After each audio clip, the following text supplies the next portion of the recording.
akong nahuna-huna nga kung kita nga mga katawan magkahiusa alang sa kabaguhan, daghan ang pwede nato nga himuon.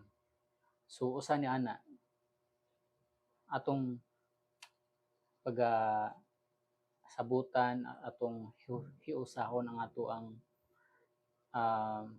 mga simpatiya pinaagi sa pinaagi sa pagpirma og gitawag og manifesto.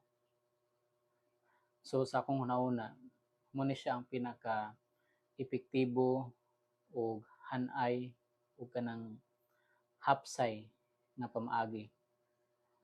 So pwede nato nga himuon mao ang pagpapirma sa mao nga manifesto kung diin atong ihayag nga dili ta kontento sa atong mga liderato.